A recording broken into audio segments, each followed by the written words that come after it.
Do you guys have a MSI gaming trio and does it only do like 89 mega hash? Well, I had one and yeah, it was only doing like 84 mega hash because the BIOS are limited. So I had to flash the BIOS and I chose an ASUS Strix BIOS to flash. So I'll show you that. Okay, so as you can see, that is actually my MSI card right here.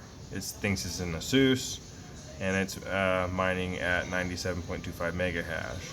Now, I'm not going to really go through how to flash it. You know, you go to overclocking, flash Vbios, and you select your card and flash it. If you don't know how to do that, there's plenty of videos on how to do that. I'm just going to show you what BIOS I used. So I used this update, and I'll have a link to this in the description. So this is the BIOS I used for my non-LHR one.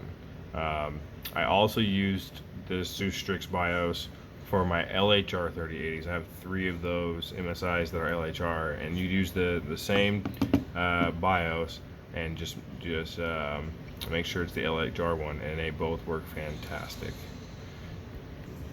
So all of these LHR 3080 ASUS's, as you can see, there's one there, there's one there, and then there's one there, are actually all MSIs, and they're all getting, you know, 99.66 gigahash or mega hash. So those are the 3 LHR ones right there.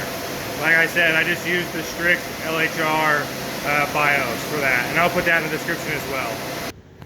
And just remember to back up your original BIOS, okay? Just in case you guys want to use these for gaming or whatever. I'm sure they'll game just fine on the other BIOSes, but just back up your original BIOS, and that's what I've done here. You can see here's my X trios, my LHRs. I have the original BIOS right here in this folder with the full hash rate BIOS, and as you can see, it's just an ASUS RTX 3081, and that's the Strix one. So that's just a little advice on how to keep your BIOSes so you don't lose them. But definitely enjoy your full hash rate out of those cards. They work fantastic. So I just figured I'd say, you know, I'll leave, like I said, I'll leave a link to those BIOSes. It took me a second to find what BIOSes worked. It's kind of hard. You gotta go like on Reddit forums and stuff. So this will be an easy fix if anybody's got these. And I was like, man, why is this thing only doing like, you know, 96 or 86 mega hash? Like, what the heck? Well, there's an easy fix.